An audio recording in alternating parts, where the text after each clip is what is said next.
අයිබෝන්ට අද අපි කතා කරන්න ලෑස්ති වෙන්නේ කොහොමද නිවේදනයකදී නැත්තම් උත්සවයකදී ඉවෙන්ට් එකකදී කොහොමද හරියටම ලස්සනට ආකර්ශනීය විදිහට ආරම්භයක් කරන්න කියලා.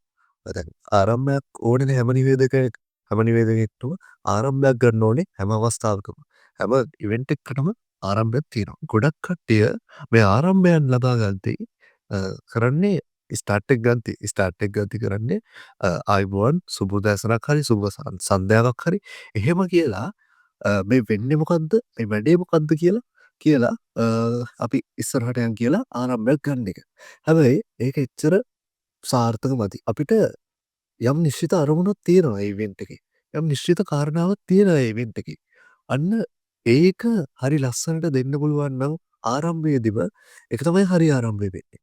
එනිසා මේ වීඩියෝ එක කරන්නේ මම දන්න දේවල් මම ඉගෙන ගත්ත දේවල්. මම මගේ අත්දැකීම් එක්ක ඒ දේවල්නුත් එකතු කරලා පොඩ්ඩක් Google එකෙන් ChatGPT එකෙන් පොඩ්ඩක් හොයාගත්ත දේවල් එකතු කරලා තමයි මම මේ වීඩියෝ එක කරන්නේ.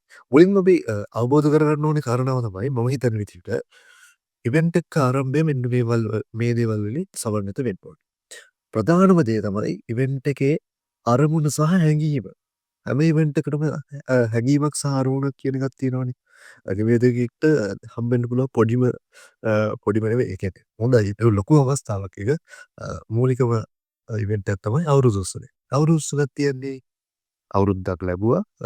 ඒක සැමරීමත් එක්ක අපේ සංස්කෘතියේ එන දෙයක් තමයි මේ අවුරුදු උත්සවය කියන දේ. ඒකෙදි අපි ඔක්කොම එකතු වෙලා අවුරුදු ක්‍රීඩා කරනවා, සතුට වෙනවා, විනෝදිනවා. ඕකනේ. අරමුණ මොකද්ද?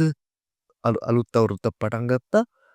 ඒකට ගමේ හැමෝම එකතු වෙලා ලස්සන වැඩක් කරනවා, එකතු වෙලා සතුට වෙනවා, විනෝදෙනවා.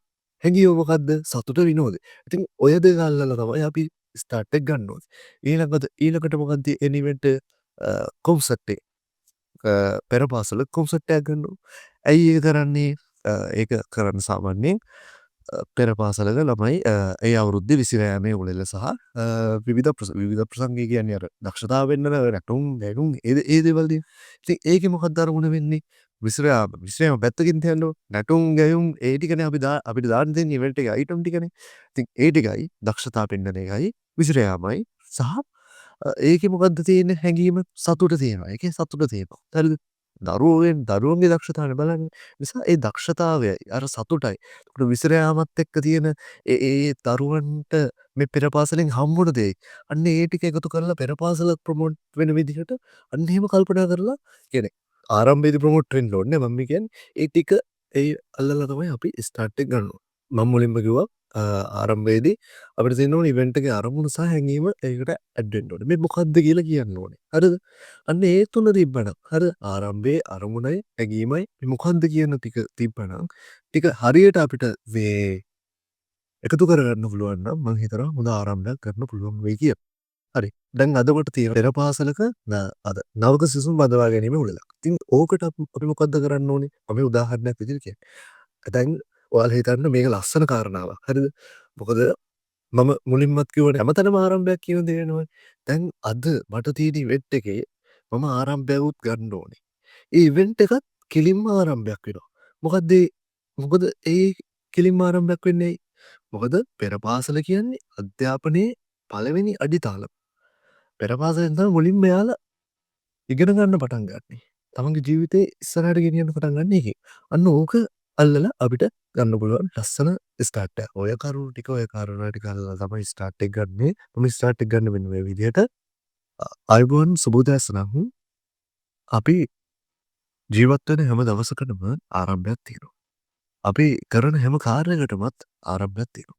ඒ වගේම අපේ හැම ගමනකටමත් ආරම්භයක් තියෙනවා. ඔබ මොහොතකට හිතන්න ඔබ ළඟ ඉන්න ඔය පුංචි දරුවා දවසක ලොකු වෙලා මේ රට ජාතිය ලෝකය ගොඩනගයි. ඒ රට ජාතිය ලෝකය ඔබේ පුංචි දරුවා ගොඩනගන ගමනට තමයි අපි මේ විදිහට ආරම්භයක් ලබා ගන්නේ. ඔබේ දරුවා අදින් ආරම්භ කරන්නේ ඔබේ දරුවගේ ජීවිතය. ඔබේ දරුවා අදින් ආරම්භ කරන්නේ එයාගේ අධ්‍යාපනය. ඉතින් ඒ අධ්‍යාපනයට ඒ ජීවිතයට තමයි අද අපි මේ විදිහට ලස්සනට ආරම්භයක් ලබා ගන්න ලෑස්ති වෙන්නේ. ඔන්න ඔහොම කියලා තමයි අර මුලින් කියපු කාරණා ටික අල්ලලා ඔය විදිහට තමයි ස්ටාර්ට් එක හදාගත්තේ. ඒකේ තියෙනවා අරමුණ තියෙනවා. හරිද? මොකද්ද මේ අරමුණ? නවකසින් බඳවා ගැනීම. එතකොට ඒක තියෙනවා. හරිද? ඊට පස්සේ හැඟීම තියෙනවා. හැඟීම ඇවිල්ලා සතුට. හරිද? සතුටක් තියෙනවා. දරුවා ලොකු වෙලා රට ජාතිය ගොඩනගයි කියන හැඟීම. අධ්‍යාපනය ආරම්භ කරයි කියන හැඟීම. ඒ කියන්නේ ඒ ටික තියෙනවා. හරිද? ඔන්න ඔය ටිකෙන් සමන්විත වුණොත් ආරම්භයක් මම හිතනවා සාර්ථකයි කියලා. ඒවා ලස්සන කරන්න තව කාරණා කීපයක්ම තියෙනවා. මුලින්ම කරන්න ඕනේ වැඩිය කියවන්න හොඳ නැහැ. හරිද? අපේ කතා අහන්න නෙවෙයි නිවේදකයෙක් තමයි හරිද? නිවේදකයා දැනගන්න ඕනේ අපි කියන දේ හරියට ලස්සනට ගලපලා කියන්න. නැත්තම් වැඩක් වෙන්නේ නැහැ. හරිද? ගැඹුරු වචන පාවිච්චි කරන්න හොඳ නැහැ. ඒ කියන්නේ ලිඛිත භාෂාවේ තියෙන ගැඹුරු වචන තියෙන පාවිච්චි කරන්න බෑ. මොකද මුලදී මෙහෙම පාවිච්චි කරොත් වැඩි සමීප වෙන්නේ ඉවෙන්ට් එක අහන් ඉන්න බලන් ඉන්න කෙනාට. එතකොට පොඩ්ඩක් බෝරින් වෙනවා. ඊළඟ කාරණාව තමයි මේ කෑ ගහලා කතා කරන්න එපා. යම් ලිමිට් එකකට ඒ කියන්නේ අඩුවෙන් සවුන්ඩ් එක කියන්නේ අපේ වොලියුම් එක කියන්නේ වොලියුම් එක අඩුවෙන් කතා කරන්නත් එපා. වැඩියෙන්ම කතා කරන්නත් එපා. වැඩක් නෑ මේ ආරම්භයනේ. ආරම්භයේ දැන් මෙහෙම වැඩක් වෙනවා උතන. හරිද? ඉවෙන්ට් එක පටන් ගන්න කල පොඩ්ඩක් ප්‍රේක්ෂකාගාරය හරි බලන් ඉන්න කට්ටිය හරි ඒ කට්ටිය පොඩ්ඩක් නොසන්සුන්නේ. එයාලම කෙලින්ම අදගන්න ගොඩක් නොසන්සුන් වගේ නොසන්සුන් භාවය පොඩ්ඩක් වැඩි වගේ නම් අයිබෝන් සුබ දැසරක් හරි සුබ සන්ධ්‍යාවක් හරි ගත්තට කමක් නැහැ. හරිද? හැබැයි හැමතැනදීම මොක ගන්න එපා. හරිද? ප්‍රේක්ෂකාගාරය වැඩිය නොසන්සුන් නැත්තම්. හරිද? දැන් අයිබෝන් සුබ දැසක් කිව්ව ගමන් කට්ටිය නිශ්ශබ්ද වෙනවා. හරි? ඒක අත්දැකීමෙන් සහ ඕනම කෙනෙක් දන්නවනේ. හරිද? නැත්තම් අපිට ස්ටෝරි ටෙලිං එකක් වගේ. දැන් මං ගත්ත අර ආරම්භය අදු කෙලින්ම මොහොතක් ඔබ හිතන්න අපේ හැම දවසකටම ආරම්භයක් තියෙනවා කියලා ගත්තනම් ඒක මාර වැඩක්. හරිද? මාර හොඳයි ලස්සනයි. හරිද? ඊට පස්සේ ඒක මැද ගිහිල්ලා මැදදී එසේනම් ආයුබෝවන් සුබෝදෑසනක් මේ විදිහට අපි ආරම්භ කරන්න ලෑස්ති වෙන්නේ කොහොම කියලා වෙන්ට් එක ගැන කියද්දි හරිම ලස්සන වැඩක් එතන තියෙනවා. හරිද? අන්න ඒ වගේ පොඩ්ඩක් try කරලා බලන්න වෙනස් වෙනස් ආහාරයට අර එකම කට්ටිය වගේ එකම විදිහට යන්න එපා. හරිද? දැන් ඔය මං කිව්වේ කරන්න ඕනේ නැති දේවල්. හරිද? මම මුලින්ම කිව්වා ඇත්තටම ආරම්භයක් කියන්නේ මොකද්ද? ඒකට අන්තර්ගත වෙන්න ඕනේ මොකද්ද කියන කාරණාව ඒක කිව්වා. ඊට පස්සේ කරන්න එපා කියමු දේවල් මොනවාද? වැඩි කියවන්න කියන්න පොඩ්ඩක් අඩුවෙන් කියවන්න ඒක ලස්සනට කියන්න. හරිද? අර මං කියපු දේවල් දාලා. හරි වැඩි කියවන්න එපා. බාර වචන අමාරු වචන දාන්න එපා. කෑ ගහන්න එපා. ඔය තුන කරන්න එපා. හරිද? ඊට පස්සේ කරන්න ඕනේ මොනවද? ලස්සන විශේෂණ ඒ කියන්නේ දැන් අපි කියමු දැන් අපි පන්සල කියනවට වඩා විහාරස්ථානය කියන එක ලස්සනයිනේ. බුද්ධ මේ බුදු පිළිම වහන්සේ කියනවට වඩා බුදු ප්‍රතිමා වහන්සේ කිව්වනම් ලස්සනයිනේ. අන්න ඒ වගේ නිවේදකයෙක්නේ. හරිද? ඇයි නිවේදකයෙක් කරන්නේ? නිකන් කෙනෙක්ට මෙතන කරන්න බැරි නිසා. ඉතින් නිවේදකයා නිකන් කෙනෙක්ට වඩා වෙනස් වෙන්න ඕනේ. හරිද? වචන වෙනස් කරලා කියන්න, ලස්සන වචන පාවිච්චි කරන්න, විශේෂණ වචන පාවිච්චි කරන්න. ඒත් එක්කම මෙන්න මේක හොඳයි. හරිද? දැන් අපි කියන්න පුළුවන් මෙන්න මේ වාක්‍ය මෙන්න මේ විදිහට. මොහොතක් හිතන්න අපිට අපේ හැම දවසකටම ආරම්භයක් තියෙනවා. ඕක මෙන්න මෙහෙම කියන්නත් පුළුවන්. මොහොතක් හිතන්න අපේ හැම දවසකටම ආරම්භයක් තියෙනවා. එතකොට අර දෙවනි ක්‍රමේ පොඩ්ඩක් නිවිලා. හරිද? පොඩ්ඩක් ඇදලා. හරිද? එහෙම කියද්දි දැනෙනවා වැඩි නේද? අන්න ඒ වගේ ස්ටයිල් එක වෙනස් කරන්න. හරිද? නිකම්ම ඔහේ කියවගෙන යනවට වඩා අපි අර හොඳට හිතනවා අරමුණත් හිතනවා හැඟීමත් හිතනවා ඕක ඔහේ කියවයි යනවා. එහෙම හරියන්නේ නැහැ.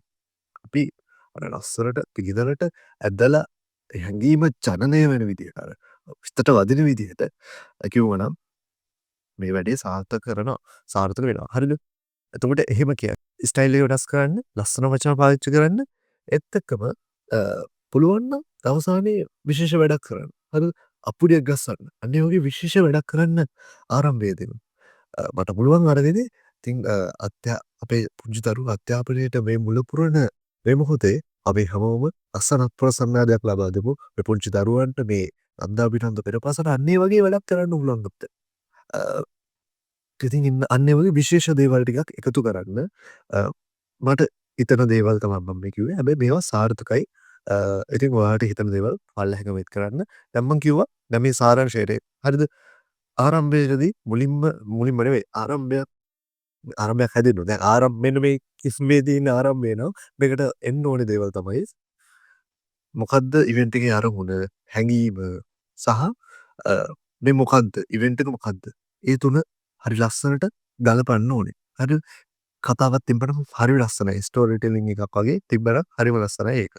හරිද? ඊට පස්සේ කරන්න එපා කියපු දේවල් තමයි එක දිගට කියවන්න එපා, ගැඹුරු වචන දාන්න එපා, කෑ ගහන්න එපා. කරන්න ඕන දේවල් තමයි විශේෂණ වචන, විශේෂණ පද දාන්න. ඒත් එක්කම මේ වැඩේ අපි කියන මේ ආරම්භයේ ලස්සන කරන්න පුළුවන් දේවල් ටිකක් දාන්න. ඒ වගේම ස්ටයිල් එක වෙනස් කරන්න. හරිද? ඇදලා ගානට කියන්න. ඔන්න ඔය කාරණා ටික කරන්න. ආගේ ආරම්භය ලස්සන වෙයි. ඔයාගේ ඉවෙන්ට් එකත් එක්ක ඔයාගේ ප්‍රේක්ෂකයෝ බැඳෙයි හරිම ලස්සනට එන්ගේජ් වෙයි හරි ලස්සනට. ඉතින් ආරම්භයක් අරන් බලන්න ඔබ මං දැන් මේ කියපු ආරම්භය ඉවෙන්ට් එකේ ගත්ත විදිය මං දාන්නම්. එහෙනම් ගිහින් එන්නම්.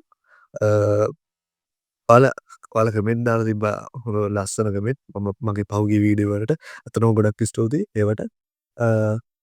බොහොම ස්තුතියි මේ වීඩියෝ එක බැලුවට. එහෙනම් තවත් වීඩියෝ එකකින් ළඟදීම හම්බ වෙමු. ජය වේවා. සුබ ප්‍රොෆෙසර් අපි දන්නවා දවසක් ආරම්භ වෙනවා. ඒ වගේම අපි කරන හැම කාර්යයකටම ආරම්භයක් තියෙනවා. ඒ වගේම අපේ හැම ගමනකටම ආරම්භයක් තියෙනවා. ඉතින් අද දවසේ ඔබලගේ ඉන්න ඔය පුංචි දරුවා කවදා හරි ලොකු වෙලා අපේ රට ලෝක ජාතිය ගොඩනගනවා. ඉතින් ඔබේ ඔය පුංචි දරුවා ඒ රට ගොඩනගන ඒ ලෝකයේ ජාතිය ගොඩනගන ගමන තමයි අද දවසේ මේ විදිහට අපි ලස්සනට ආරම්භයක් කරන් දෙන්නේ.